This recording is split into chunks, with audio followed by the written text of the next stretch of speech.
صلی اللہ علیہ وسلم نے آدم علیہ السلام کی لمبائی 60 ہاتھ یعنی 60 میٹر اور چوڑائی 7 ہاتھ بیان فرمائی ہے۔ سبحان اللہ! سیدنا آدم کس قدر ضخیم اور عظیم مخلوق تھے۔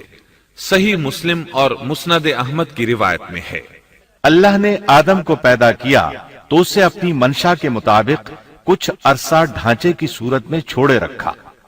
ابلیس اس کے ارد گرد چکر لگانے لگا۔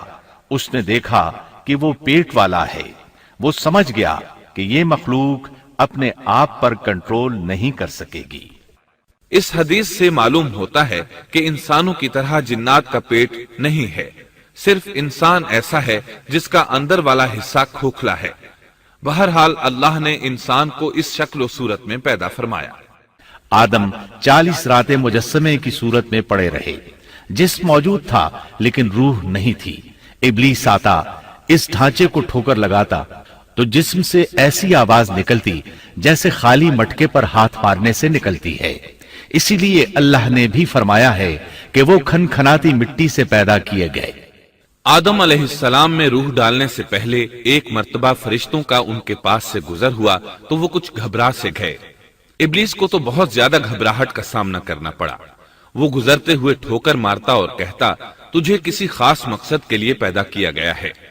یہ کہہ کر وہ آدم کے منہ میں داخل ہو جاتا اور کمر کے راستے باہر آ جاتا اور فرشتوں سے مخاطب ہو کر کہتا، اس سے گھبرانے کی کوئی ضرورت نہیں۔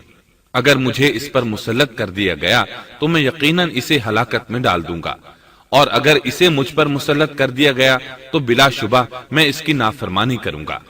اندازہ کیجئے وہ تعجب کر رہا ہے کہ انہیں کیوں پیدا کیا گیا ہے۔ اس کی آدم علیہ السلام سے دشمنی کس قدر پرانی ہے، گویا ابتدا ہی سے یہ عداوت پر ڈٹ گیا تھا۔ بہرحال اللہ نے آدم میں روح پھونکی۔ اس مضمون کو قرآن مجید میں جا بجا ذکر کیا گیا ہے۔ اللہ تعالیٰ فرماتے ہیں، جب میں اس کو ٹھیک ٹھاک کر لوں اور اس میں اپنی روح پھونک دوں تو تم سب اس کے سامنے سجدے میں گر پڑنا۔ ایک اور جگہ فرمایا، اللہ تعالیٰ کے نزدیک عیسیٰ علیہ السلام کی مثال ہو بہو آدم علیہ السلام کی مثال ہے۔ اللہ نے انہیں مٹی سے بنا کر کہا، ہو جا، وہ ہو گئے۔ اللہ نے آدم علیہ السلام کو مٹی سے پیدا کیا، اپنے ہاتھوں سے بنایا، پھر اس میں روح پھونکی۔ اس کا مفصل بیان احادیث میں موجود ہے۔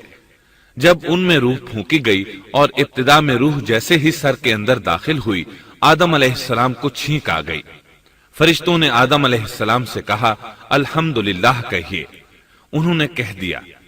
اللہ کی اس تعریف کے جواب میں اللہ تعالیٰ نے فرمایا، رحمک ربک، یعنی تجھ پر تیرا رب رحم فرمائے۔